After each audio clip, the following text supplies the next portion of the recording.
Hello everyone, welcome back to Olive Port. I am Pooja और आज Sunday को हम डिस्कस करेंगे वीकली करंट अफेयर्स। इस पूरे वीक में हमने जो भी इंपॉर्टेंट इवेंट्स देखे हैं उन पे बेस्ड हम एमसीक्यू डिस्कस करेंगे। और आज हमारा जो डिस्कशन है वो 1 अप्रैल टू 6 अप्रैल तक है। तो टॉपिक ऑफ डिस्कशन क्या क्या है, सबसे पहले हम बात करेंगे some important days and theme जो इस पर्टिकुलर वीक में हमने सेलिब्रेट किया है।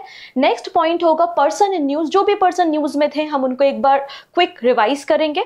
आप बिल्कुल भी एक्सपेक्ट मत कीजिएगा कि चीजें डिटेल में होंगी। डिटेल के लिए आप daily current affairs morning 7 AM follow करो और ये current affairs and weekly session आप लोगों के banking exam and regulatory body exam के लिए यूजफुल रहेंगे। नेक्स्ट सेगमेंट पे हम डिस्कस करेंगे about the banking and financial news. जो भी न्यूज यहाँ पर रही है, कोई एग्रीमेंट साइन हुआ है, कोई मर्जर हुआ है, ठीक है, या गवर्नमेंट की कोई रिपोर्ट है तो उस पर हम डिस्कशन करेंगे। एंड फिर होगा आपका एक छोटा सा एमसीक्यू क्विज जिसमें टोटल नंबर ऑफ क्वेश्चंस होंगे 40। उन क्वेश्चन आंसर को आपको करना है और लास्टली होगा आपका क्वेश्चन ऑफ द डे। तो क्वेश्चन ऑफ द डे का आंसर आप हमें कमेंट सेक्शन में दे सकते हैं। तो आई होप आपको क्लियर हो गया होगा कि आज हमें क्या क्या डिस्कस करना है। तो काफी इंटरेस्टिंग वीडियो रहने वाला है, वीडियो को एंड तक देखना है और अपने फ्रेंड्स के साथ लिंक को जरूर से शेयर करना है। और आई होप आप लोग डेली करंट अफेयर्स फॉलो कर रहे होंगे और कोई भी करंट अफेयर्स की ऐसी न्यूज होती है, कोई ऐसा टर्म होता है जो आपको समझ में नहीं आ रहा, तो या तो आप मुझसे कमेंट में पूछ सकते हैं या फिर टेलीग्राम ज्वाइन कर लीजिएगा करंट अफेयर्स विद पूजा में। वहां भी पर्सनली आप मुझे मैसेज करके पूछ सकते हैं। क्लियर? यहां तक कोई समस्या नहीं? स्टार्ट कर लें, चलो। So important days. 1 अप्रैल अप्रैल फूल था डे था, इसके अलावा और क्या था? तो 1 अप्रैल को उत्कल दिवस या फिर उड़ीसा फाउंडेशन डे हमने सेलिब्रेट किया। क्यों? क्योंकि 1 अप्रैल 1936 को एक अलग प्रोविंस बना था उड़ीसा प्रेसिडेंसी से सेपरेट होके। दैट्स व्हाई हम 1 अप्रैल को 1936 से उत्कल दिवस सेलिब्रेट कर रहे हैं। 1 to 7 अप्रैल हमने सेलिब्रेट किया प्रिवेंशन ऑफ ब्लाइंडनेस वीक। हमारी कंट्री के first prime minister Pandit Jawaharlal Nehru ji और हमारी कंट्री की पहली हेल्थ मिनिस्टर अमृत कौर, राजकुमारी अमृत कौर, इन्होंने 1960 में एक इनिशिएटिव लॉन्च किया था किस तरीके से ये जो ब्लाइंडनेस है उससे लोगों को प्रिवेंट कर सकते हैं, इस रिस्क से उनको बचा सकते हैं। दैट्स व्हाई यहाँ पर prevention of blindness week celebrate होता है 1 to 7 अप्रैल के बीच में। नेक्स्ट है 2 अप्रैल। तो 2 अप्रैल को हमने world autism awareness day celebrate किया और ये जो बीमारी होती है वो बेसिकली आप बच्चों में देख पाएंगे और ये हमारे ब्रेन या नर्वस सिस्टम को इफेक्ट करती है। थीम क्या है? Moving from surviving to thriving autistic individual. Next है 4 April, international day of mine awareness 2024। हमने 4 अप्रैल को सेलिब्रेट किया एंड थीम क्या थी? Protecting lifes building peace. Done. Next है 5 अप्रैल, इंपॉर्टेंट डे है। ठीक है, इस पूरे अगर हम बात कर रहे हैं इतने सारे डेज के बारे में तो सबसे इंपॉर्टेंट कोई डे अगर आपको याद रखना है तो आप 5 अप्रैल का याद रख सकते हैं। ठीक है, लेकिन ये वाला नहीं, ये वाला 5 अप्रैल को हमने नेशनल मैरीटाइम डे सेलिब्रेट किया। गवर्नमेंट ऑफ इंडिया ने इस पूरे वीक का सेलिब्रेशन किया था जिसको हमने नेशनल मैरीटाइम वीक कहा है और ये 61st एडिशन था 30 मार्च टू 5 अप्रैल। डन। अब यहाँ पे थीम देखेंगे, sustainable shipping opportunities and challenges. ठीक है, थीम याद रखिएगा, sustainable shipping opportunities and challenges यहाँ पर थीम इस पर्टिकुलर वीक और आपके डे की। एंड 5 अप्रैल को international day of conscience celebrate किया गया, 5th एडिशन था एंड थीम है इसकी promoting a culture of peace with love and conscience. Done. तो ये कुछ इंपॉर्टेंट डेज थे। अब हम पर्सन इन न्यूज डिस्कस करने वाले हैं एंड उसके बाद हम बैंकिंग न्यूज को कवर करेंगे। अब बात कर लेते हैं हम पीडीएफ के बारे में कि आज का जो वीकली करंट अफेयर्स है वो पीडीएफ कहां पर मिलेगा। सो पीडीएफ आपको केवल एक ही प्लेस पे मिलेगा और उसका नाम है ऑलिव बोर्ड का एप्लीकेशन। आप प्ले स्टोर पे जाइएगा, वहां से ऑलिव बोर्ड के एप्लीकेशन को डाउनलोड करेंगे तो आपको daily current affairs, weekly current affairs और मंथली मैगजीन वहां पर अवेलेबल होती है। इसके अलावा जो पीआईबी न्यूज या गवर्नमेंट स्कीम के वीडियो होते हैं, बैंकिंग और फाइनेंस करंट अफेयर्स के जो अलग से वीडियो होते हैं, उन सब की पीडीएफ आपको यहाँ पर मिल जाएगी। इसके लिए आप पीडीएफ बंडल कोर्स भी ले सकते हैं। पीडीएफ बंडल कोर्स में आपको सारी पीडीएफ मिलती हैं, ठीक है, जो आपके आने वाले एग्जाम के लिए इंपॉर्टेंट है। इसके अलावा अगर आप एप्लीकेशन को डाउनलोड करते हैं तो जो भी नया बैच स्टार्ट हो रहा है तो न्यू बैच की इन्फॉर्मेशन या फिर कोई एक्सक्लूसिव ऑफर चल रहा है, डिस्काउंट ऑफर चल रहा है, तो उसके बारे में भी इन्फॉर्मेशन आपको मिल जाती है। डन। चलिए अब बात करेंगे person in news. So first person है, मैं बता रही हूं, मैं क्विक रिवाइज करा रही हूं, हम फटाफट से पढ़ेंगे, फास्ट पढ़ेंगे क्योंकि हमारा एजेंडा क्या होता है? रिवीजन। ना कि हमें डिटेल डिस्कशन करना है। डिटेल डिस्कशन के लिए मैंने कहा है आप डेली करंट अफेयर्स फॉलो करो। ओके, तो ये है सीताराम मीना, और इन्हें नेक्स्ट एम्बेसडर अपॉइंट किया गया है कहां पर? अफ्रीका कॉन्टिनेंट की एक कंट्री है नाइजर में। इसके पहले कुछ दो और बहुत इंपॉर्टेंट अपॉइंटमेंट्स हुए थे। एक अभय ठाकुर का हुआ था, इन्हें म्यांमार भेजा गया है एज अ इंडियाज एनवॉय। और आप यहाँ विनय कुमार को देखेंगे, इन्हें इंडिया का एम्बेसडर अपॉइंट किया गया है कहां पर? रशिया में। डन।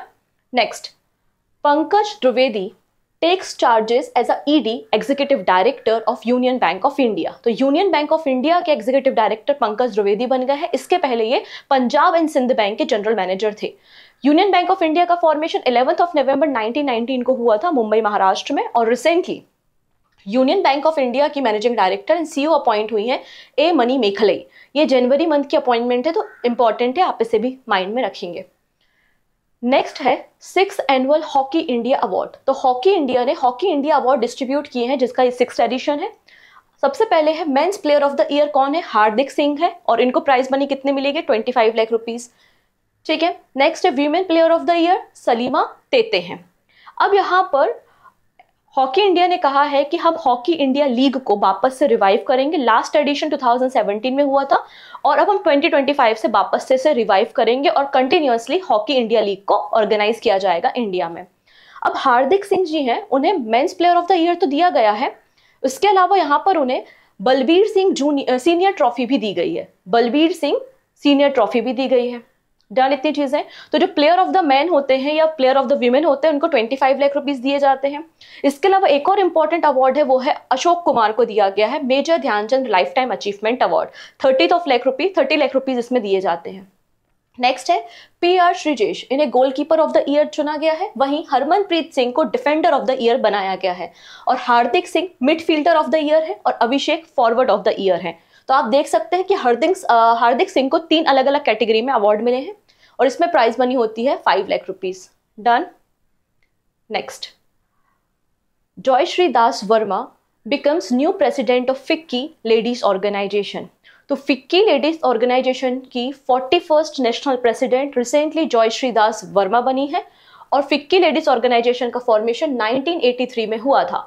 ये एक वीमेन सेंट्रिक फिक्की का चैम्बर है, बिजनेस चैम्बर है साउथ ईस्ट एशिया में। नेक्स्ट बात करते हैं, this is important news, Miami Open. तो मियामी ओपन अगर हम सिंगल की बात करें, मेन सिंगल का टाइटल किसने जीता है? तो मियामी ओपन में मेन सिंगल का title Italian tennis player Jannik Sinner ने जीता है। वहीं अगर हम बात करें मियामी ओपन में वीमेन सिंगल का टाइटल किसने जीता है? तो वीमेन सिंगल का टाइटल अमेरिका की टेनिस प्लेयर डेनियल कोलिंस ने जीता है। तो ये तो मेन सिंगल और वीमेन सिंगल हो गए। अब बात करते हैं डबल कैटेगरी। तो मेंस डबल कैटेगरी में ये है रोहन बोपन्ना, और उनके पार्टनर है यहाँ पर आप देखेंगे मैथ्यू इब्डेन। और मैथ्यू इब्डेन भी टेनिस प्लेयर है ऑस्ट्रेलिया से, और इनके जो पार्टनरशिप में इन्होंने मेंस डबल का टाइटल अचीव किया है। फ्लोरिडा में ये मैच हुआ था। ठीक है। नेक्स्ट, अब हम एक और पेयर के बारे में बात करेंगे, वो है चिराग शेट्टी और सात्विक साईराज का। और इन्होंने सानिया नेहवाल का जो रिकॉर्ड है वो ब्रेक कर दिया है, और ये वर्ल्ड नंबर 1 रैंकिंग पे पहुंच गए हैं। हमारे इंडिया से पहले डबल या डुओ प्लेयर हैं जो कि वर्ल्ड नंबर 1 रैंकिंग में पहुंचे हैं। अगर मैं बात करूं सानिया नेहवाल, 2015 में इन्हें वर्ल्ड नंबर 1 लाई गई थी, मतलब वर्ल्ड नंबर 1 रैंकिंग इन्होंने अचीव की थी, और ये वर्ल्ड नंबर 1 9 वीक्स तक रही थी, और अब इनको 10 वीक्स हो गए हैं। चिराग शेट्टी को और सात्विक साईराज को 10 वीक हो गए हैं, और ये वर्ल्ड नंबर पे बने हुए हैं। क्लियर, इसलिए बोला जा रहा है कि इन्होंने नेहवाल का रिकॉर्ड ब्रेक कर दिया। ठीक है। अगर हम बात करें हमारी कंट्री में पहले वो कौन से ऐसे प्लेयर थे, बैडमिंटन प्लेयर, जो कि वर्ल्ड नंबर 1 आए थे, सो आंसर हो जाएगा यहाँ पे प्रकाश पादुकोण इन 1980। फिर आपको देखना मिलेगा साइना नेहवाल का नाम 2015 में। देन किदाम्बी श्रीकांत है, ये वर्ल्ड नंबर 1 रहे थे, बट ये पहला डुअल है, या पहला ऐसा इंडियन प्लेयर है जो वर्ल्ड नंबर 1 आया है, वो सात्विक साईराज और चिराग शेट्टी का है। ठीक है, तो इनका नाम आपको याद रखना है। Done. Arnav Banerjee elected as a new ATMA chairman.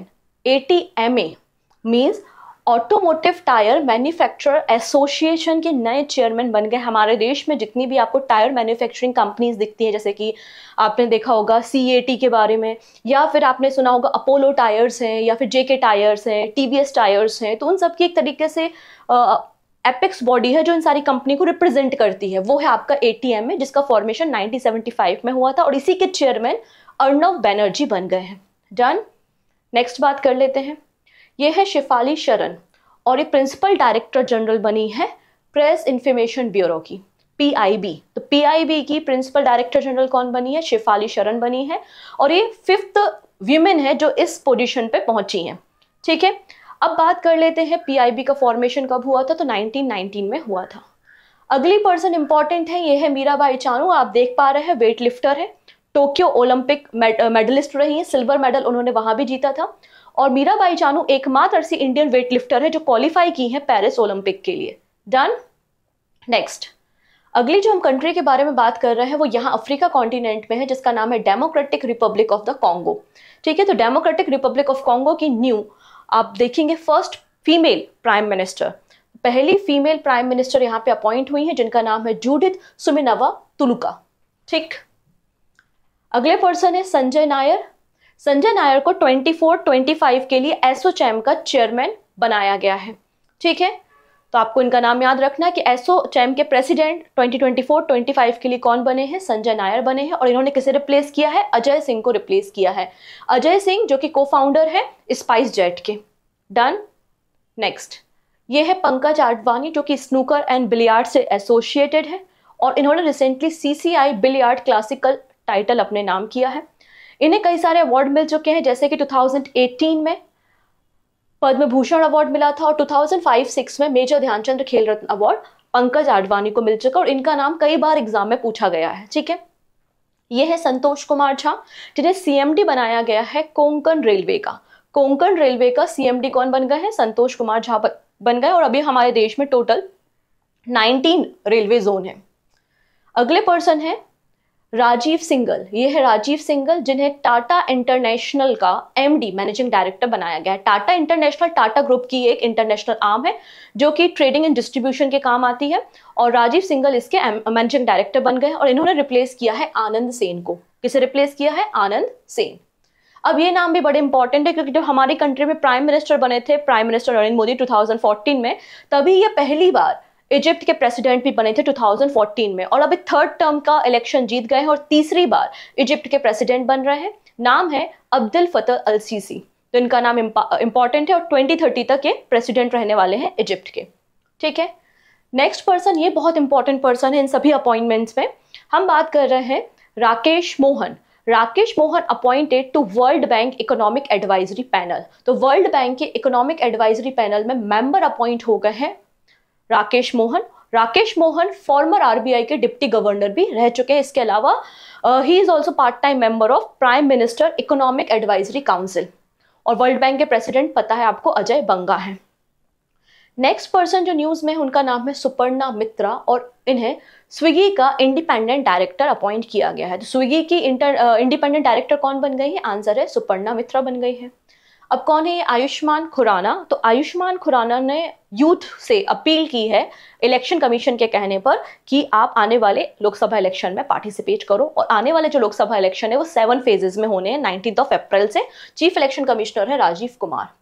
Next बात करेंगे इंडिया नंबर 1 चेस प्लेयर। तो इंडिया के नंबर 1 चेस प्लेयर बन गए हैं according to FIDE ranking Arjun Erigaisi और जिनकी वर्ल्ड रैंकिंग 9th पोजीशन पे है। इंडिया नंबर 2 विश्वनाथन आनंद है जिनकी वर्ल्ड में रैंकिंग 11th पोजीशन पे है and world number 3 R Praggnanandhaa है जिनकी ओवरऑल रैंकिंग 14 है। ठीक है, इस फिडे रैंकिंग में हमारी कंट्री के टोटल 5 आप देखेंगे 5 चेस प्लेयर को इंक्लूड किया गया है। मेल प्लेयर की बात कर रही हूं मैं। डी गुकेश 16 पोजीशन पे है और विदित संतोष आपको 25th पोजीशन पे देखने को मिलेंगे। डन। नेक्स्ट, ये तो हमने डिस्कस कर ही लिया। अच्छा, वर्ल्ड नंबर 1 कौन है? तो मैग्नस कार्लसन है। नेक्स्ट पर्सन के बारे में बात करते हैं जिनका नाम है Sharfuddoula becomes Bangladesh first ICC elite umpire. So ICC का जो चेयरमैन का मीटिंग हुआ था उसमें डिसाइड किया गया ICC elite panel of umpires में शामिल होने वाले पहले बांग्लादेशी बन चुके हैं सरफुद्दुल्ला। ठीक है, डन। तो ये थे हमारे इंपॉर्टेंट अपॉइंटमेंट्स। हमने क्विक रिवाइज कर लिया जिससे आपको सारी चीजें रिकॉल हो जाए। ठीक है, आई थिंक आपको रिकॉल हो भी गई होंगी। ये तो कब पता चलेगा? जब आप क्विज अटेंड करेंगे। तो वीडियो के एंड में आपको 40 क्वेश्चन का क्विज जरूर देखने को मिलेगा और उसको अटेंड भी कीजिएगा। ठीक है, चलिए, और अगर अभी तक सेशन अच्छा लग रहा है, पसंद आ रहा है, यूजफुल लग रहा है तो शेयर कर दीजिए अपने फ्रेंड्स के साथ। ठीक है, चलो नेक्स्ट बात करते हैं India GEM world third largest e commerce platform. तो गवर्नमेंट ई मार्केट वर्ल्ड का third largest e commerce platform बन गया है for public procurement. First number पे कोरिया का ई कॉमर्स प्लेटफॉर्म है, सेकंड नंबर पे सिंगापुर का ई कॉमर्स प्लेटफॉर्म है एंड थर्ड नंबर पे इंडिया का ई कॉमर्स प्लेटफॉर्म है जिसे हम गवर्नमेंट ई मार्केट के नाम से जानते हैं। इसमें बताया गया कि हमने इस फाइनेंशियल ईयर में इस पोर्टल से या फिर गवर्नमेंट ई मार्केट पोर्टल से हमने 4 लाख करोड़ रुपीस का प्रोक्योरमेंट किया है। ठीक है, डन इतनी चीजें। अब बात कर लेते हैं इसके CEO कौन है, तो PK सिंह है। अब ये जो GEM होता है इसमें प्राइवेट कंपनी और पब्लिक कंपनीज दोनों अपने प्रोडक्ट को बेच सकती हैं, लेकिन जो बायर होता है या जो केवल प्रोक्योर कर सकता है वो गवर्नमेंट एंटिटी होती हैं और ग्राम पंचायतें होती हैं। ठीक है, नेक्स्ट बात करते हैं अबाउट द डिजिटा। डिजिटा मतलब डिजिटल इंडिया ट्रस्ट एजेंसी। डिजिटा को रिसेंटली RBI ने लॉन्च किया है, रिजर्व बैंक ऑफ इंडिया ने इसे लॉन्च किया है। क्यों किया है? To combat cyber fraud and illegal lending apps. तो यहाँ पर जो साइबर फ्रॉड्स होते हैं और लगातार लैंडिंग ऐप के मैसेजेस आते हैं, पॉपअप होते हैं, तो बहुत सारे एप्लीकेशन जो रजिस्टर नहीं होते, वेरीफाई नहीं होते या फिर जो हमारी RBI है उसकी गाइडलाइंस को फॉलो नहीं करते, तो ऐसे सभी चीज़ों को रोकने के लिए बेसिकली इस पोर्टल को लॉन्च किया गया है। इसमें क्या होगा, कोई भी लैंडिंग एप्लीकेशन है उसको पहले डिजिटा मतलब डिजिटल इंडिया ट्रस्ट एजेंसी का अप्रूवल या उनका टैग लेना होगा। अगर वो वेरीफाइड है डिजिटा से तो ही हम उसको ऑथेंटिकेट मानेंगे, अदरवाइज वो सारी एप्लीकेशन जो डिजिटा से ऑथराइज्ड नहीं है वो ऑथेंटिक एप्लीकेशन की कैटेगरी में नहीं आएंगी। इसके अलावा RBI ने ना गूगल के साथ भी पार्टनरशिप की है और कहा है कि इस तरीके के जो लैंडिंग एप्लीकेशन है जो डिजिटा से वेरीफाई नहीं है आप उनको प्ले स्टोर से हटा दो। तो काफी कुछ एप्लीकेशन को प्ले स्टोर से हटाया भी गया है बाय द गूगल RBI के कहने पे। इससे क्या होगा, ट्रांसपेरेंसी भी मेंटेन होगी और साइबर फ्रॉड को भी रोका जा सकेगा। ठीक है, इसलिए ये सारे स्टेप यहाँ RBI ले रहा है। नेक्स्ट है first by monthly meeting of RBI monetary policy committee begin. Monetary policy committee की इस फाइनेंशियल ईयर की पहली मीटिंग 3 अप्रैल टू 5 अप्रैल के बीच में हुई। ठीक है, इस फाइनेंशियल ईयर की पहली मीटिंग थी और एवरी 2 मंथ में हमारी कंट्री की जो इकोनॉमिक सिचुएशन है उसको एनालिसिस करने के लिए, हमारी कंट्री का ग्रोथ या इन्फ्लेशन क्या है उसको एनालाइज करने के लिए ये मीटिंग होती है। अंडर द सेक्शन 45ZB, ये सेक्शन आपको याद रखना है, under the section 45ZB of RBI act 1934 हमारी कंट्री में एक मॉनेटरी पॉलिसी कमेटी बनाई गई है जिसमें टोटल 6 मेंबर्स होते हैं। 3 मेंबर आपके RBI से होते हैं और 3 मेंबर अदर इकोनॉमिस्ट होते हैं। RBI के अगर हम मेंबर्स देखते हैं तो कौन कौन है, तो RBI के मेंबर है governor of RBI Shaktikanta Das जो कि इस कमेटी की मीटिंग को हेड करते हैं। नेक्स्ट है डॉक्टर माइकल देवव्रत पात्रा जो कि डिप्टी गवर्नर है RBI के and Rajiv Ranjan executive director of RBI। अब 3 और यहाँ पे जो इकोनॉमिस्ट इस कमेटी के पार्ट थे वो है doctor Jayant Varma, doctor Ashima Goyal and doctor Shashank Bhide. ठीक है, according to the RBI act the monetary policy committee is required to meet a minimum of 4 times in the financial year। 4 से ज्यादा बार ये लोग मिलते हैं लेकिन मिनिमम इतना रिक्वायरमेंट होता है। अब इन्होंने जो पहली मीटिंग इनकी हुई थी वो 2016 में हुई थी, करेक्ट। अभी जो मीटिंग हुई है उसके कुछ आउटकम्स हम देख लेते हैं। सबसे पहली बात, हमारे रेपो रेट को अनचेंज रखा गया है विच इज 6.5% और इस 7th कॉन्जिक्यूटिव ईयर है जब रेपो रेट में कोई चेंजेस नहीं किए गए। अब RBI ने हमारा जो अपकमिंग फाइनेंशियल ईयर है FY25 उसमें हमारी इकोनॉमिक ग्रोथ कितनी होगी वो भी फॉरकास्ट की है, प्रिडिक्ट की है, 7% इन्होंने एस्टिमेट किया है। अपकमिंग जो हमारा फाइनेंशियल ईयर है मतलब FY25 जो हमारा अभी रनिंग कह सकते हो आप फाइनेंशियल ईयर, इसमें हमारा जो इन्फ्लेशन या CPI है कंज्यूमर प्राइस इंडेक्स वो कितना है 4.5% एक्सपेक्ट किया गया है। और जो नेक्स्ट मीटिंग होगी इनकी वो 5th से 7th जून के बीच में होगी और वापस से इन पॉलिसी को फिर रिवाइज किया जाएगा अकॉर्डिंग टू मार्केट सिचुएशन। इसके अलावा बाकी सारे रेट्स को यहाँ से पढ़ सकते हैं जैसे कि बैंक रेट 6.5% है, MSF 6.75%, CRR 4.50% एंड SLR 18% आपको देखने को मिलेगा। और क्या हाइलाइट्स है, तो सबसे पहली बात इन्होंने कहा है कि जो सोवरियन गोल्ड बॉन्ड है उनकी ट्रेडिंग आप कर सकते हैं, परमिट कर दिया है। कहां पर? In international financial services centre IFSC gift city में। क्लियर। और पहली बार जो सोवरियन ग्रीन बॉन्ड है उनको जनवरी 2023 में इशू किया गया था।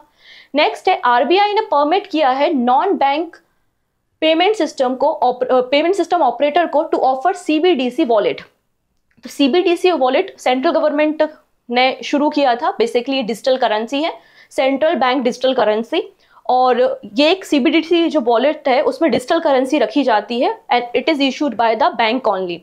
बट यहाँ पे RBI ने परमिट कर दिया है कि CBDC वॉलेट को अंडर द पायलट प्रोग्राम्स आप देखेंगे कि जो नॉन बैंक पेमेंट सिस्टम है वो भी ऑपरेट कर पाएंगे। नेक्स्ट है FPI, फॉरेन पोर्टफोलियो इन्वेस्टर। अगर हम देखेंगे 23-24 में कितना रहा है हमारी कंट्री में, तो आप देख पाएंगे $41.6 बिलियन रहा है और इंडिया वर्ल्ड में फर्स्ट नंबर पे आती है largest recipient of remittance in the world. Next है RBI allow UPI payments from PPI wallet by a third party application. आप लोग ने प्रीपेड पेमेंट इंस्ट्रूमेंट या वॉलेट, जैसे कि पेटीएम वॉलेट होता है, उसमें हम कुछ अमाउंट रखते हैं, रिचार्ज करा के रखते हैं, तो आप थर्ड पार्टी एप्लीकेशन के जरिए ये जो वॉलेट्स हैं उनसे भी आप UPI ट्रांजेक्शन कर सकते हैं, जिससे आप मर्चेंट लेवल पे छोटे छोटे ट्रांजेक्शन कर सकें और आपका जो ईजी हो जाए चीज़ें, इसलिए RBI ने इसे भी अलाउ किया है। ठीक है, तो ये कुछ मॉनेटरी पॉलिसी मीटिंग के डिस्कशन के हाइलाइट्स थे। नेक्स्ट है asset monetisation programme of ministry of road transport and highway.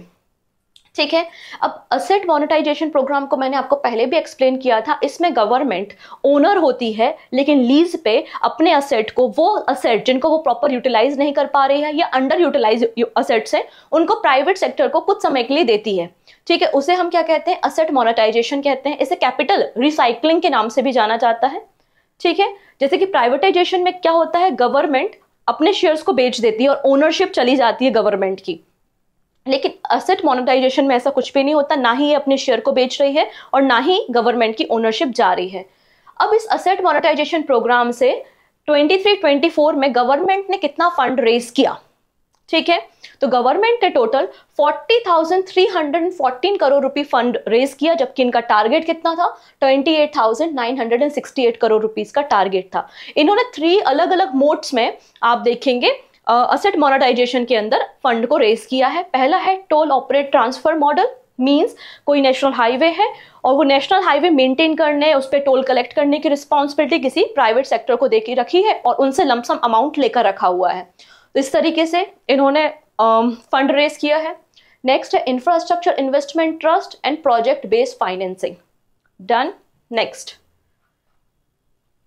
Government raise 16,507 crore rupees by public sector enterprises disinvestment in FY 24।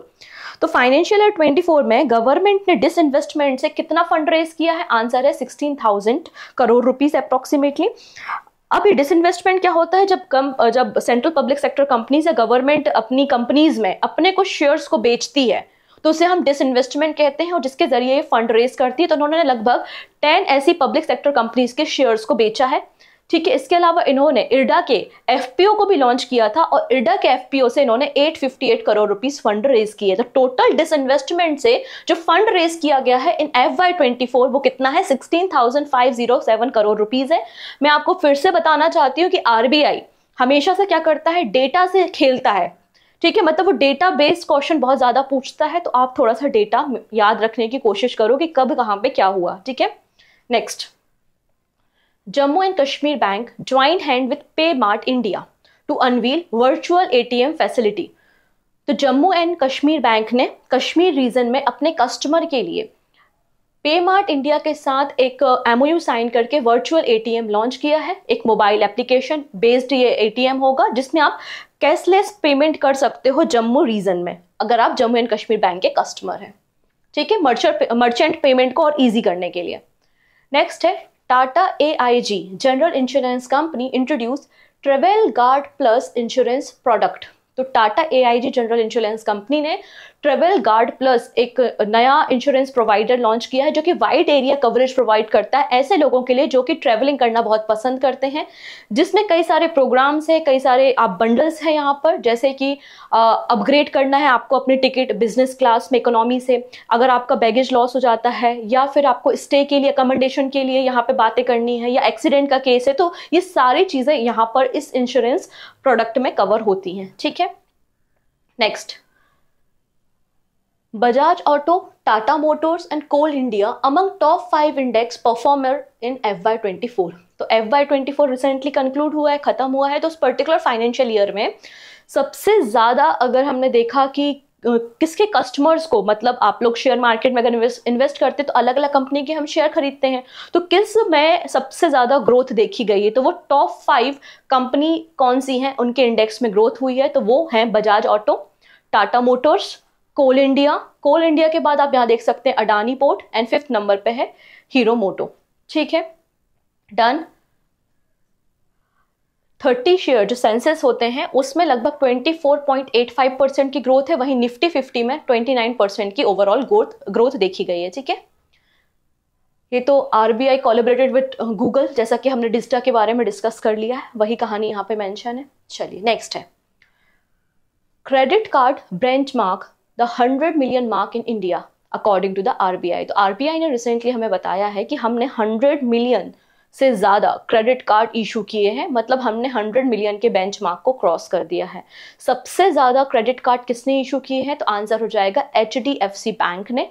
HDFC bank ने 20.4 मिलियन यहाँ पे क्रेडिट कार्ड इशू किए हैं। Second number पे SBI card है, and third number पे ICICI bank आपको देखने को मिल जाएगा। नेक्स्ट है, this is very important data, इसका हर एक डेटा आपको याद करना है। ठीक है, क्वेश्चन आने की प्रोबेबिलिटी बहुत ज्यादा है, क्योंकि अगली बार ये डेटा कब आएगा, जब FY25 कंप्लीट होगा। ठीक है, तो इसलिए इंपॉर्टेंट है। हर मंथ का जीएसटी कलेक्शन क्या हुआ है बिल्कुल याद रखने की जरूरत नहीं है। ठीक है, हाँ, आप जब पेपर में अपीयर होने वाले हैं तो उसके 2 महीने तक का आप, जैसे कि अगर आपका फॉर एग्जांपल जुलाई में एग्जाम है आरबीआई का, तो आप जून और आपका मई का जीएसटी कलेक्शन क्या है इतना याद रख लीजिए। बाकी हर महीने का जीएसटी कलेक्शन पढ़ने की जरूरत नहीं है, कोई नहीं पूछ रहा। लेकिन ये पूरे फाइनेंशियल ईयर एंड होने पे जीएसटी कलेक्शन बताया जा रहा है, तो ये इंपॉर्टेंट है, क्योंकि अब जो फाइनेंशियल ईयर खत्म होगा उसका डेटा आपको पता है ना कि मार्च 25 में आएगा, करेक्ट। तो यहाँ पर देखेंगे 20.18 lakh crore rupees gross GST collection in 23-24। तो 23-24 में टोटल जो ग्रॉस जीएसटी कलेक्शन हुआ है हमारे देश में वो कितना हुआ है, 20 लाख करोड़ रुपीस अप्रोक्सीमेटली हुआ है। ठीक है, और ये ग्रोथ कितनी हुई है, तो प्रीवियस फाइनेंशियल ईयर से जो ग्रोथ रजिस्टर की गई है वो 11.7% की ग्रोथ आपको देखने को मिल जाएगी। ठीक है, फर्स्ट टाइम किसी फाइनेंशियल ईयर में हमने अपना जो जीएसटी कलेक्शन है वो 20 लाख करोड़ से क्रॉस किया है, तो ये भी एक आप कह सकते हैं कि अचीवमेंट है। अब पर्टिकुलर मंथ की बात करते हैं, एवरेज मंथली कलेक्शन। ठीक है, एवरेज मंथली कलेक्शन 23-24 में कितना रहा है, 1.68 लाख करोड़ रहा है, और जबकि इसके पुराने साल में, इसके पिछले जो आपका फिस्कल ईयर था या फाइनेंशियल ईयर था, उसमें average monthly GST collection 1.5 lakh crore था। यहाँ पर एवरेज याद रखिएगा, अगर आपसे पूछ लिया जाए कि FY24 में एवरेज मंथली जीएसटी कलेक्शन कितना है, तो आपको पता होना चाहिए कि 1.68 लाख करोड़ रुपीस था। क्लियर है। अब हम मार्च की बात करते हैं, क्योंकि मार्च मंथ लास्ट आपका फाइनेंशियल ईयर का मंथ होता है, 1 अप्रैल से आपका नया फाइनेंशियल ईयर स्टार्ट होता है। तो मार्च में जो जीएसटी कलेक्शन हुआ था वो कितना हुआ था, 18.01 लाख करोड़ रुपीस का जीएसटी कलेक्शन हुआ था। ठीक है, और ये 13.4% ज्यादा है मार्च 2023 से, मतलब प्रीवियस ईयर सेम मंथ में आपका जीएसटी कलेक्शन से 13.4% ज्यादा है। क्लियर है। अब एक और इंटरेस्टिंग बात यहां पर यह बताई गई है कि हमारा जो मार्च 2024 में जीएसटी कलेक्शन है वो 1.78 लाख करोड़ रुपीस है। ठीक है, यहां तक तो कोई दिक्कत नहीं, लेकिन ये आप बोलेंगे कि जब से हमने जीएसटी को इंट्रोड्यूस किया है 2017 से, तो ये सेकेंड टाइम है जो इतना हाईएस्ट जीएसटी कलेक्शन गया है। तो अभी तक का सबसे हाईएस्ट जीएसटी कलेक्शन कब हुआ था, तो आप देखेंगे अप्रैल 2023 में सबसे ज्यादा जीएसटी कलेक्शन हुआ था इन अ मंथ, वो है 1.87 लाख करोड़, और इस सेकेंड टाइम में 1.78 लाख करोड़ हो रहा है। और महाराष्ट्र यहाँ पे टॉप कॉन्ट्रीब्यूटर है। ठीक है, ये बात इस रिपोर्ट में कही गई है। फिर यहाँ पर जो हमारा जीएसटी कलेक्शन है उसको ब्रेक डाउन भी किया है सीजीएसटी, एसजीएसटी और आईजीएसटी और सेस में। तो आप देख पाएंगे कि central good and service tax collection आपका लगभग 3 लाख करोड़ रुपीस है। ठीक है, 3,75,000। फिर आपका एसजीएसटी क्या है, 4,71,000 करोड़ रुपीस है। आपका आईजीएसटी कितना है, तो आप देख पाएंगे आपका 10 लाख करोड़ रुपीस के अप्रोक्सीमेट है, और ये आपका सेस है। इन डेटा को अगर आप मिस भी करना चाहें, क्योंकि इतना डेटा याद नहीं रह पाएगा, लेकिन पुराना जो डेटा मैंने आपको डिस्कस किया वो आपको नहीं भूलना है। ठीक है, जीएसटी डे हम कब सेलिब्रेट करते हैं, तो 1 जुलाई को हम जीएसटी डे सेलिब्रेट करते हैं, और इसके लिए हमारी कॉन्स्टिट्यूशन में एक आर्टिकल भी है 246A, आर्टिकल 246A। ठीक है, next, E insurance now mandatory for all policy holder. तो रिसेंटली IRDAI ने कहा है कि अगर आप 1 अप्रैल से कोई भी नई पॉलिसी परचेस करते हैं, कोई भी इंश्योरेंस पॉलिसी, हेल्थ पॉलिसी, तो आपको उसके लिए ई इंश्योरेंस मैंडेटरी है। ठीक है, मतलब आपको पेपर वर्क करने की जरूरत नहीं है, आप ई इंश्योरेंस कराइए, जिससे जो भी मीडिएटर्स होते हैं उनको जो आप एक्स्ट्रा कॉस्ट पे करते हो वो कॉस्टिंग भी कम हो जाएगी और एक अच्छा डिजिटल रिकॉर्ड तैयार होगा। ठीक है, तो it's managing your insurance plan, life, health etcetera electronically in a secure online account, जिसका नाम है ई इंश्योरेंस अकाउंट। तो जब भी आप न्यू पॉलिसी लेंगे 1 अप्रैल के बाद, तो आपको ई इंश्योरेंस अकाउंट ओपन करना पड़ेगा। इससे आप अपना प्रीमियम पे कर सकते हैं, आप अपनी पॉलिसी को रिवाइज कर सकते हैं, और पुराने जो यूजर हैं वो भी अपना नया account free of cost open कर सकते हैं, ऐसा IRDAI ने कहा है। इससे क्या होगा, एक तो डॉक्यूमेंट डिस्ट्रॉय होने की जो पॉसिबिलिटी है वो खत्म हो जाएगी, पेपर वर्क नहीं करना पड़ेगा, आप इजीली अपनी पॉलिसी को मैनेज कर सकते हैं, डाउनलोड कर सकते हैं, अपने डिटेल को अपडेट कर सकते हैं। तो ये सारी चीजें इसमें फायदा हो जाएंगी। ठीक है, डन इतनी चीजें। चलो next, Bank of India to raise 10,000 crore rupees through long term infrastructure bond. यहाँ पर बैंक ऑफ इंडिया ने 10,000 करोड़ रुपीस के इंफ्रा बॉन्ड को इशू किया है। इसके जरिए क्या करेगा, Bank of India fund raise करेगा इन बॉन्ड से, और जो ये पैसा कलेक्ट होगा उसका इस्तेमाल हमारे जो इंफ्रास्ट्रक्चर प्रोजेक्ट हैं, जैसे कि ब्रिज, रेलवे लाइन या रोड नेटवर्क, उनके लिए इसमें इन्वेस्टमेंट किया जाएगा। ठीक है, इसलिए आपको याद रखना है कि बैंक ऑफ इंडिया ने 10,000 करोड़ रुपीस के लॉन्ग टर्म इंफ्रा बॉन्ड को इशू करने की बात की है। बैंक ऑफ इंडिया का फॉर्मेशन 7 सितंबर 1906 में हुआ था, मुंबई महाराष्ट्र में हेडक्वार्टर है। समझ में तो आ रहा है, क्योंकि रिवीजन चल रहा है, सब कुछ पढ़ा हुआ है, तो आप शायद आसानी से रिवाइज कर पा रहे होगे, राइट। हाँ, जो बिल्कुल पहली बार वीकली करंट अफेयर्स में ही आए हैं वो स्टूडेंट थोड़ा सा यहाँ पे घबरा सकते हैं कि मैडम इतना फास्ट चल रही हैं, मुझे कुछ समझ में नहीं आ रहा है।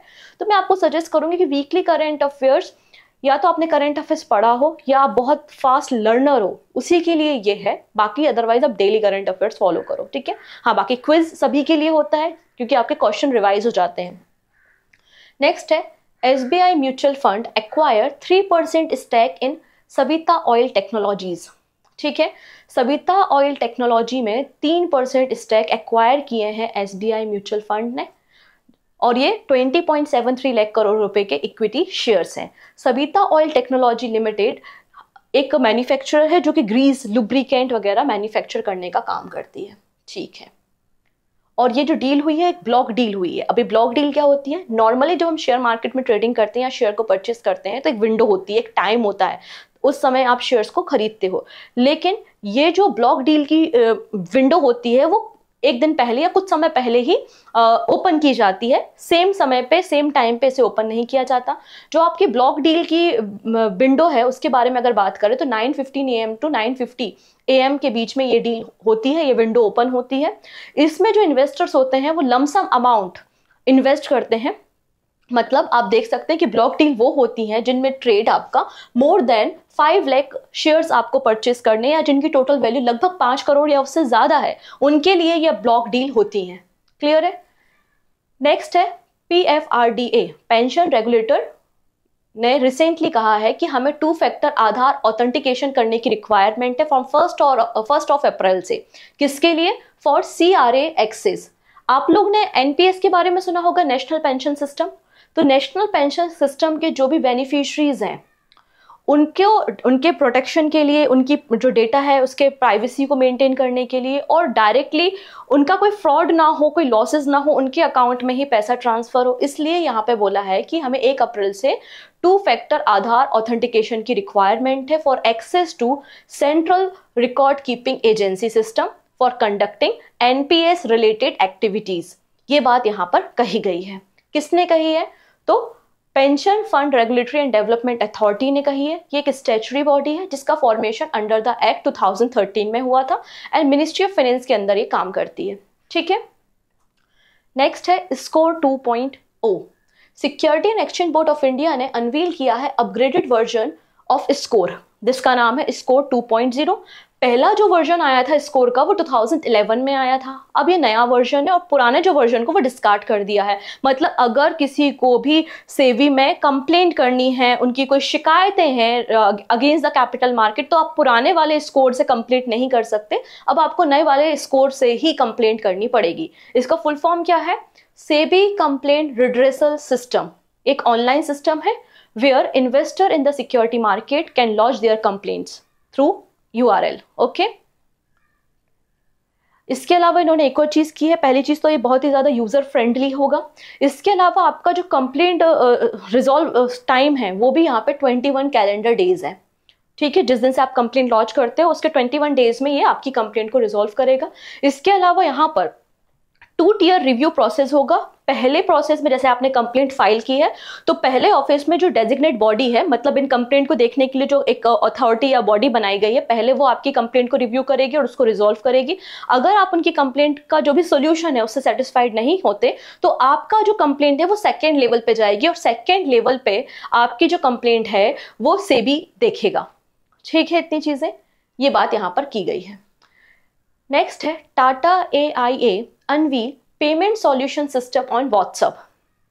तो ये अपने तरीके का पहला है। ठीक है, इसके पहले किसी और ने इस तरीके के इनिशिएटिव को लॉन्च नहीं किया कि आप इंश्योरेंस प्रीमियम पे करने के लिए व्हाट्सएप का इस्तेमाल करो और वो भी व्हाट्सएप से आप क्रेडिट कार्ड, डेबिट कार्ड या नेट बैंकिंग से पेमेंट कर पा रहे हो।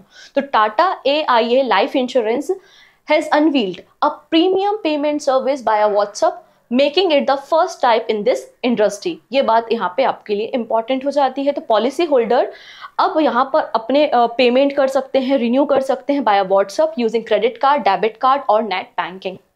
इसके अलावा यहाँ पे जो प्रीमियम की लिमिट है वो भी इंक्रीज कर दी है। तो पॉलिसी होल्डर कैन नाउ पे अप टू 1 करोड़ रुपीज, जो कि पहले क्या था 2 लाख रुपीज आपको देखने को मिलेगा। क्लियर है। इसके अलावा इन्होंने एक एप्लीकेशन भी लॉन्च की है जिसका नाम है ताशा। ताशा एक इंटरेक्टिव सर्विस बोट है। अगर आपको कोई भी क्वेरी है, डाउट है, तो ये 24/7 अवेलेबल होती है, इससे डाउट पूछे जा सकते हैं। ठीक है। Next, CCI approve acquisition of share of MG motor India private limited by Indo Edge India fund large value fund scheme. क्या बोला जा रहा है यहाँ पे कि CCI ने परमिशन दे दी है। किसे परमिशन दी है? इंडो एज इंडिया फंड को, कि वो अप टू 8% तक शेयर एक्वायर कर सकती है MG motor India private limited में। तो बेसिकली यहाँ पे इन्होंने एक कॉम्बिनेशन प्रपोज किया है। क्या कॉम्बिनेशन है? कि हम अप टू 8% तक के शेयर्स परचेस करेंगे MG मोटर में और हमें 8.7% के वोटिंग एंड इकोनॉमिक राइट चाहिए। ये इनका प्रपोज्ड कॉम्बिनेशन है। अब अप्रूव होने की बात अलग है। ठीक है। अब यहाँ पे बोला है कि लार्ज वैल्यू फंड स्कीम के अंदर, तो लार्ज वैल्यू जो फंड स्कीम है ये एक ऑल्टरनेटिव है, सॉरी इट इज ना ऑल्टरनेटिव इन्वेस्टमेंट फंड। ये एक ऑल्टरनेटिव इन्वेस्टमेंट फंड है जिसमें मिनिमम अमाउंट आपको 70 करोड़ रुपीस तो इन्वेस्ट करना है। तो बड़े बड़े जो इन्वेस्टर्स होते हैं जिनके पास बहुत ज्यादा पैसा है वो ही यहाँ पर लार्ज वैल्यू फंड से आपके फंड को मतलब डिस्ट्रीब्यूट करते हैं या फिर शेयर्स को परचेज करने का काम करते हैं। ठीक है, इतनी चीजें। अब ये जो अल्टरनेट इन्वेस्टमेंट फंड है ये क्या होता है, इस पे अगर हम डिस्कस करें तो इसमें भी क्या होता है, जैसे कि आप शेयर मार्केट में जो शेयर्स परचेज करते हो उससे थोड़ा सा ये डिफरेंट होता है। ठीक है, क्योंकि शेयर मार्केट के लिए एक प्लेटफॉर्म होता है जहां से आप शेयर को खरीदते हो, फिर आप उसकी ट्रेडिंग कर सकते हो, आप उसे बेच सकते हो, आपका पैसा कहीं अटकता नहीं है।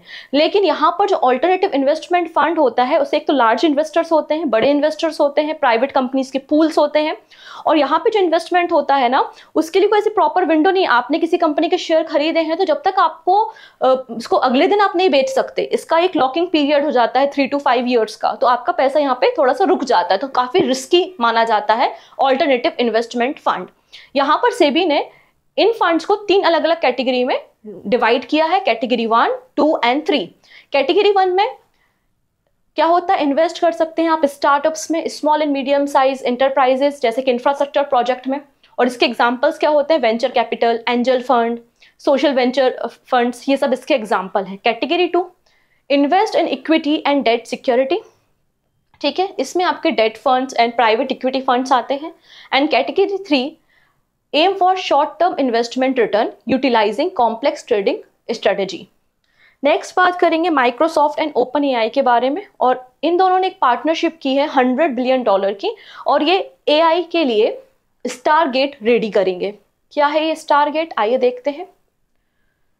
सो a collaboration between the tech giant Microsoft and OpenAI is with plan for ground breaking data centre project. तो एक डेटा सेंटर प्रोजेक्ट तैयार कर रहे हैं।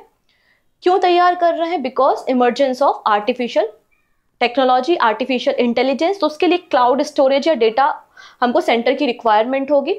तो आर्टिफिशियल इंटेलिजेंस सुपर कंप्यूटर जिसका नाम है स्टारगेट, और इसको कब तक रेडी किया जाएगा? बाय 2028, और दोनों कंपनी यहाँ पे मिलकर $1000 बिलियन इन्वेस्ट करेंगी।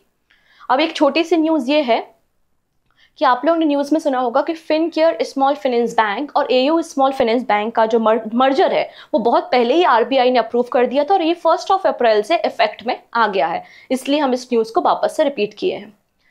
नेक्स्ट है HDFC बैंक। HDFC बैंक ने डिसाइड किया है कि हम अपने 100% stack HDFC education and development service private limited के बेच देंगे। मतलब हमारे जो भी शेयर इस particular HDFC education and development service private में है HDFC बैंक के, वो पूरे के पूरे 100% शेयर को बेचने के लिए तैयार है। ठीक है, the transaction will be undertaken through the Swiss challenge method. तो स्विस चैलेंज मेथड के जरिए अपने ये 100% स्टैक को HDFC बैंक बेचेगा। अब इस स्विस चैलेंज क्या होता है? जनरली पब्लिक प्राइवेट पार्टनरशिप या PPP या इंफ्रास्ट्रक्चर प्रोजेक्ट में स्विस चैलेंज मेथड का इस्तेमाल किया जाता है। कोई पब्लिक प्रोजेक्ट होते हैं तो उसमें बिडिंग करने की मेथड एक तरीके से स्विस चैलेंज कहलाती है। HDFC बैंक 1994 में बना था। आप देख पाएंगे हर्षमुख भाई पारेख इसके फाउंडर है, और मुंबई महाराष्ट्र में इसका हेडक्वार्टर भी आपको मिल जाएगा। नेक्स्ट है Karnataka bank, raise 6000 crore rupees through QIP। So what is the QIP? Qualified institutional placement. ठीक है, अब क्वालिफाइड इंस्टीट्यूशनल प्लेसमेंट क्या होता है? तो यहाँ पे कुछ कंपनी होती है जो लिस्टेड होती हैं, और वो लिस्टेड कंपनी जब फंड मतलब इक्विटी इन्वेस्ट करती है तो उसे हम क्वालिफाइड इंस्टीट्यूशनल प्लेसमेंट के नाम से भी जानते हैं। तो यहाँ पे Karnataka bank 600 crore rupees generate करेगा। ठीक है, इन्होंने प्लान अनाउंस किया था 2023 में कि हमें 1500 करोड़ रुपीज टोटल जनरेट करने हैं या रेज करने हैं। डन। तो ये थी हमारी कुछ बैंकिंग न्यूज़। आई होप आपको समझ में आई होंगी। हमने फास्ट डिस्कशन किया है, पर फिर भी मैंने कोशिश की है कि आपको सारी चीज़ें रिकॉल हो पाएँ, और अगर रिकॉल हुई हैं, यूजफुल लगी हैं, तो आप बिल्कुल मुझे कमेंट सेक्शन में बता सकते हैं। मुझे भी अच्छा लगेगा, मोटिवेशन मिलेगा। करेक्ट। चलो अब बातें आती हैं आपकी। अब बारी आपकी। अब मुझे कुछ नहीं करना। ये है 40 क्वेश्चन जिनके आंसर आपको करने हैं। पहला क्वेश्चन मैं पढ़ना स्टार्ट करती हूँ। रेडी हो सभी लोग? स्टार्ट कर लें। Okay. So Tata Passenger Electric Mobility has signed an MOU with which company to set up 5000 electric vehicle charging station across the India? तो यहाँ पर आपको पता होना चाहिए कि रिसेंटली HPCL और टाटा ने एक पार्टनरशिप की है कि हम पूरे देश में 5000 इलेक्ट्रिक व्हीकल चार्जिंग स्टेशंस को तैयार करेंगे। Option A is the right answer. Next है, India has agreed to help which country in promoting research in education in Sanskrit language? तो संस्कृत लैंग्वेज को प्रमोट करने के लिए इंडिया और नेपाल के बीच में एग्रीमेंट हुआ है। नेक्स्ट है, who has won the 2023 annual hockey India best women player of the year award? और इनको प्राइज मनी मिलेगी 25 lakh rupees. So answer is Salima Tete. ठीक है, ऑप्शन डी। नेक्स्ट है, in FY24 how much rupee total transaction were done through the UPI? तो इस particular financial year मतलब 23-24 जो फाइनेंशियल ईयर खत्म हुआ है उसमें टोटल UPI ट्रांजेक्शन कितना हुआ है? तो आंसर है 199 लाख करोड़ रुपीस का ट्रांजेक्शन हुआ है। कितना? 199 लाख करोड़ का ट्रांजेक्शन यहाँ पे देखा गया है। नेक्स्ट है, defence export have touched a record blank rupees in the financial year 24, a growth of 32.5% over the last financial year. तो हमारा डिफेंस एक्सपोर्ट काफ़ी बड़ा है। हमने फिलीपींस को ब्रह्मोस मिसाइल के लिए भी एग्रीमेंट साइन किया है। हमने गुयाना से डॉर्नियर एयरक्राफ्ट भी बेच रहे हैं। तो बिल्कुल यहाँ पे 21083 करोड़ रुपीस हुआ है। Option B is the right answer. Next है, which of the following bank will raise 10,000 crore rupees through long term infra bond to fund infrastructure project? So answer is, अभी हमने देखा है बैंक ऑफ इंडिया ऐसा काम कर रहा है। Option A is the right answer. Next है, which bank has launched the digital US dollar fixed deposit tailored for NRI customer at the IFSC banking unit situated in Gift City? तो NRI customer dollar में FD करा सकते हैं। ऐसा किसने launch किया है? एक्सिस बैंक ने किया है। Option B. नेक्स्ट है CMD, वेरी इंपॉर्टेंट क्वेश्चन है ये। CMD New India Assurance Company की किसे अपॉइंट किया गया है? So answer is Girija Subramanian, option B is the right answer. ATMA के न्यू चेयरमैन किसे बनाया गया है? याद करिए, Arnav Banerjee. Next, which has tested the first aircraft named Mark 1A, the advanced version of fighter jet Tejas in March 2024। तो तेजस का advance version mark 1A की टेस्टिंग रिसेंटली हुई है। किसने की? HAL ने की। HAL, option C. Next, the government of India in consultation with RBI has finalised इस borrowing programme for the first half of the FY 24-25 for its financial management strategy, aiming to meet its financial need while ensuring market stability. Out of gross market borrowing, 14.13 lakh crore rupee projected for FY 24-25 in the union budget, blank is planned to be borrowed in the first half. यहाँ पे FY 24-25 में government को total जो amount borrow करना है वो है 14.13 lakh crore rupees, लेकिन फर्स्ट हाफ में इसने कंसल्ट किया RBI के साथ। फर्स्ट हाफ में कितना फंड रेज कर रहे हैं, फंड बोरो कर रहे हैं? सो आंसर हो जाएगा यहाँ पे 7.50 लाख करोड़ रुपीस। नेक्स्ट है, what is the name of network of global laboratories which is launched by WHO recently to facilitate and coordinate global expertise for early and accurate detection, monitoring and assessment of SARS virus of public health importance? So answer हो जाएगा यहाँ पे कोविनेट। कोविनेट is the right answer. Next है, this is question related to the मनरेगा scheme. Identify incorrect statement. Okay, so Goa has witnessed the highest hike of 10.56% over the current wage rate. Goa, Karnataka, Andhra Pradesh and Telangana have seen significant hike of over 10% increase. Bihar and Jharkhand have recorded the lowest raise of 3.04% each, and Haryana has the highest MNREGA wages rate of 374 rupees per day. कौन सा correct है? तो recently government ने मनरेगा में जो per day का wages मिलते हैं, मेहनताना मिलता है, उसको रिवाइज किया है। अलग अलग स्टेट और यूटी में अलग अलग इंक्रीमेंट देखा गया है, 3% to 10%। सबसे ज्यादा हाइक कहाँ हुआ है? गोवा में, विच इज 10.56%। तो पहला स्टेटमेंट तो गलत सही है। सो गोवा, कर्नाटका, आंध्र प्रदेश, तेलंगाना में हमें सबसे ज्यादा हाइक देखने को मिला है, और गोवा में पर डे के जो वेज रेट हो गए हैं वो 356 रुपीज हो गए हैं। ठीक है, नेक्स्ट है, बोला है कि बिहार झारखंड में सबसे कम है, तो ऐसा बिल्कुल नहीं है। आसाम, उत्तर प्रदेश, उत्तराखंड, ये कुछ स्टेट है जहां पे 3% तक आपने देखा है कि हाइक किया गया है, जो कि सबसे कम है। और हरियाणा में हाईएस्ट मनरेगा वेजेस है, बिल्कुल 374 रुपीज पर डे। तो कौन सा स्टेटमेंट इनकरेक्ट है? Option C is incorrect. Next है, which of the following statement are incorrect about the food waste index report 2024।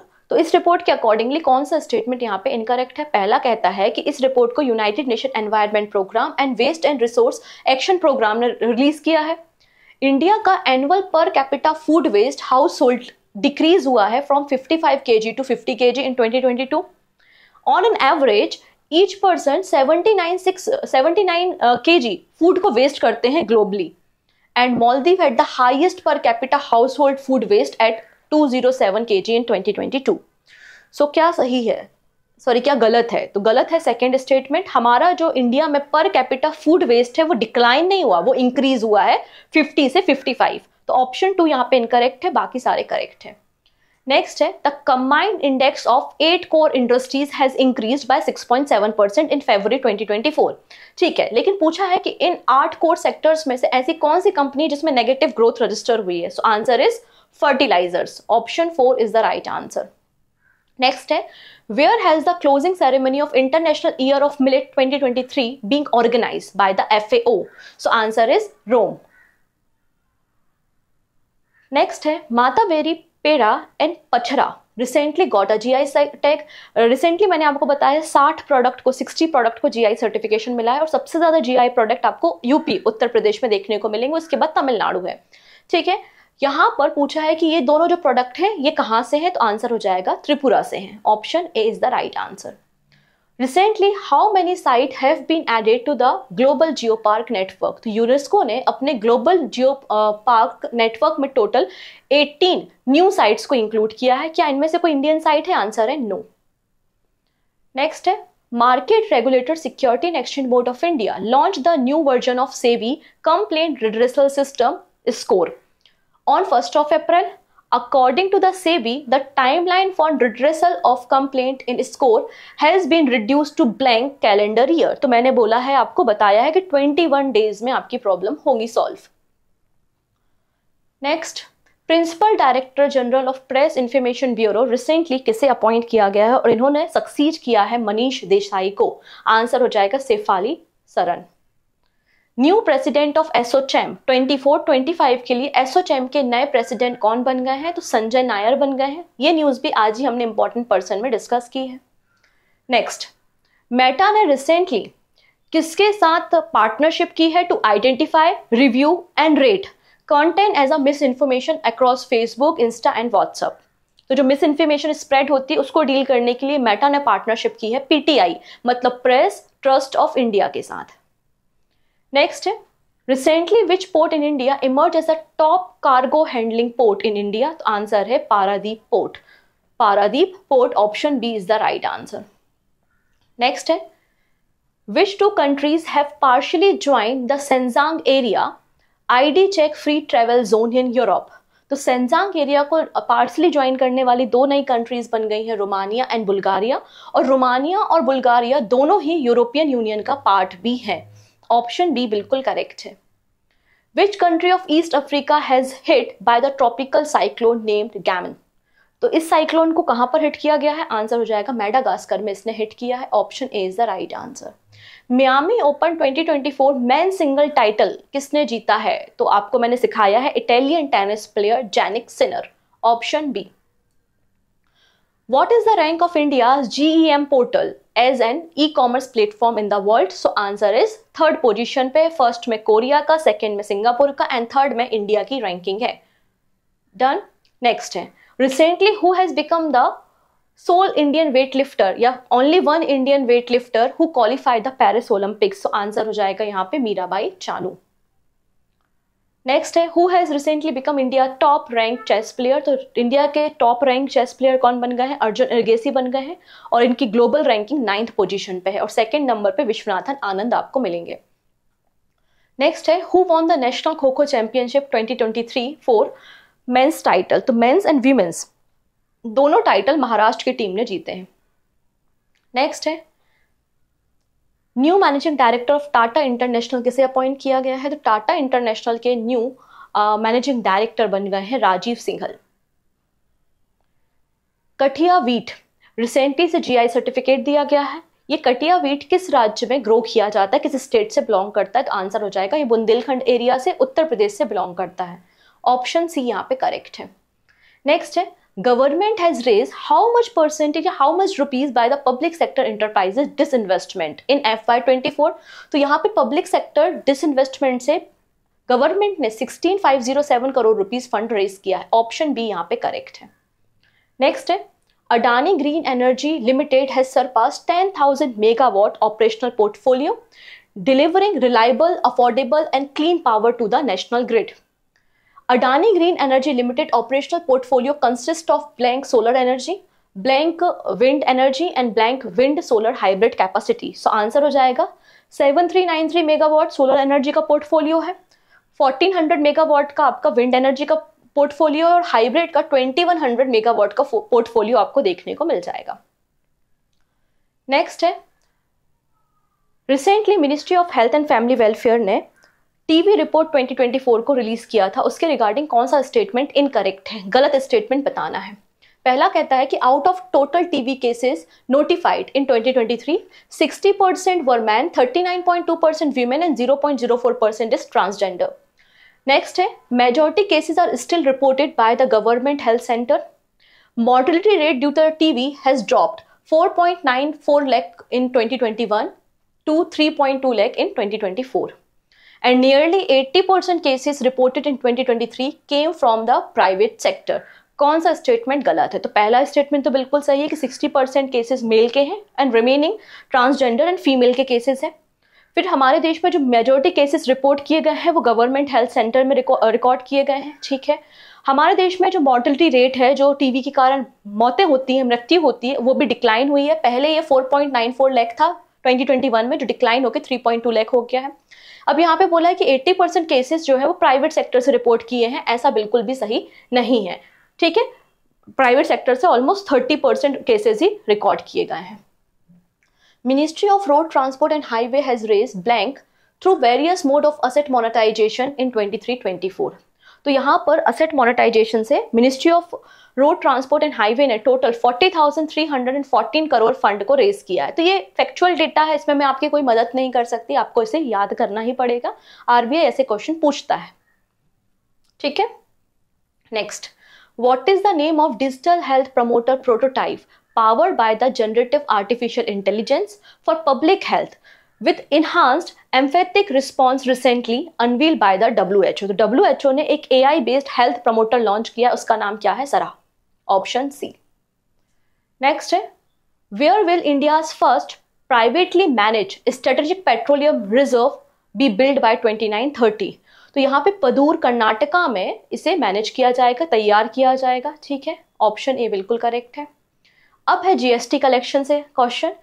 तो gross goods and service tax revenue for March 2024 witness the second highest collection ever blank with 11.5% year-on-year growth. The highest ever GST collection was recorded at blank in April 2023. तो second highest GST collection हमको मिला है मार्च 2024 में, which is 1.78 lakh crore rupees. और जो सबसे ज्यादा अभी तक का जीएसटी कलेक्शन है वो अप्रैल 2023 का है, वो है 1.87 लाख करोड़, ठीक है। And this is question of the day. इस क्वेश्चन को आराम से पढ़िएगा और अपना स्कोर और क्वेश्चन का आंसर दोनों आप हमें कमेंट सेक्शन में दे सकते हैं। और ये भी बता सकते हैं कैसी लगी क्लास, समझ में आया कि नहीं आया। हमने पूरे हफ्ते की जो भी बैंकिंग न्यूज़ थी, इसके अलावा जो भी इंपॉर्टेंट अपॉइंटमेंट्स है वो हमने डिस्कस कर लिए। सो मिलते हैं ऐसे ही हम नेक्स्ट वीक भी कुछ इंटरेस्टिंग क्वेश्चंस के साथ। तब तक अपना ध्यान रखेंगे। Take care and bye bye.